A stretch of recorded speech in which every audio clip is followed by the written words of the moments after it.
Ndichikutambirai zvekare pano padzera re263 pano pachega ichikuzivisai manews updates ezvinhu zviri kuitika munyika yedu yeZimbabwe. Kana uchiri munyowani pathis youtube channel, usubscribe mahara wetena on the notification bell kuitira kuti pandinokasika kudzoka neamwe manews updates uchange uchingozvionera. Vadikani, zvaizvezvi tisu tine chimutisofa, hapana munhu anomhanyirana nesu isusu pakutsvaga manews updates ezvinhu zviri kuitika munyika yedu yeZimbabwe nekukurumbidza nekukasika. Saka ndokumbira usubscribe wetena on the notification bell, wolike this video kuitira kuti iwewe usazosarire pamanews updates andicharamba ndichidzoka nawo munguva inotevera.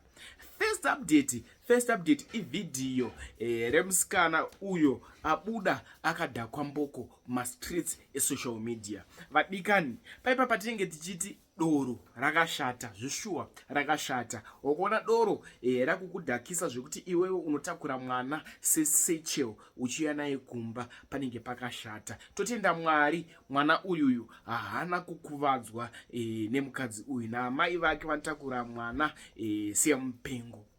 Munhu iwewe nyakubereka, iwewe 9 months dzinorwadza. Vedu totoziva kuti vabereki pavanenge vachiti 9 months dzinorwadza. Mwe munhu mwana waakatakura 9 months nedumbu rake obuda achiti turi chidumbu chake akatakura mwana sebhegi remabhuku. Dakusiyai mchiona video, apedza kuona video tozvionofika kucomment section. Ndakudzoka ndichirova last update yaGeza. Let's watch this video. Because she doesn't know where she was drinking with the child. Nhasi says Sunday too. She needs to sleep to remember where she took the child from. Why would you get drunk like that? What kind of drinking is that? And you come and bring a child that you don't know whose child it is. What kind of a mother it is that doesn't look for where the child is? Imagine, I thought it was a satchel. How can you think a child is a satchel? They just put on my back and look at it up. Maybe they close or what, they come and take. So look at the bag, it's like a satchel. The child's bag is like a satchel. And you can take a child and say it's a satchel? No, that thing, they just put it at the back, on my back. And said, what, Nadine, look after this? No, I'm tired, guys. I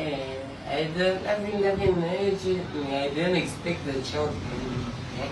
And so you bring it to our house? When I was not on the road, the child going to move and got the chest. So who's going to go the child on the road? Go and take it to the Sunday police station. You take the child and go and take it to the police station. How you come and rampage here by me and my mother here? We've got nothing to do with it. What am I supposed to do with the child? With Pampers. I beg, I don't clean Pampers or I don't have anything with Pampers.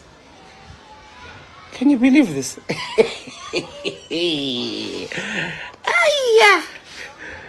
But seriously, what am I going to do? Wherever you went came from. If our mothers, man, never be a mother, please be mother. I beg you, man, just... And because we are mothers.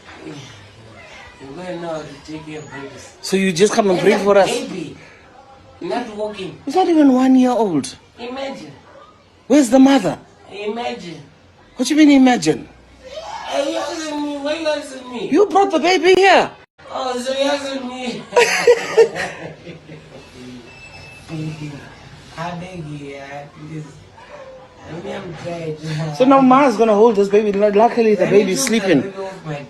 You went to Granny to take the baby off your back. I said, yeah, it was a human being. Oh, I can't even carry Joshua. I'm not gonna do it. And the baby is sleeping okay. And when he wakes up, I'm coming back to take the babies. Oh, leave me alone. Man, God, not even one baby. And he ain't going to give me babies. Who's you people? Oh, so this is baby come. Where did you pick the baby up from? I thought I was carrying a satchel. How can you keep carrying a satchel? And then he started moving when I went here. At the end, the police always there. I'm sandal, don't do that too. Because you Next update, video raminister Geza. Da kusiya mchiona video iroro wapedza kuriona tozvonofika comment section. Hanzi ndatisanganei nhasi na 8 manheru. Musi uno nhasi musi wa 1 July vabuda vachitaura kuti ndatisanganei nhasi manheru tikurukure. Vadikani da kuti mutozva munofika comment section after wapedza kuona video iroro toonesana mu comment section kuti boy here yataurwa na comrade Geza. Much love. Good afternoon, fellow Zimbabweans. It's yours truly, blessed Geza, Comrade Bombshell. Today, 1st of July 2025, is a very special day. Let's meet at 20:30 tonight. Maskata kanaka muri Zimbabwe. The Comrade Blessed Geza, Comrade Bombshell.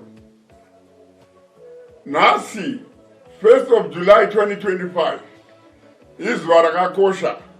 Ndatisanganei manheru na 2030. Ndatenda.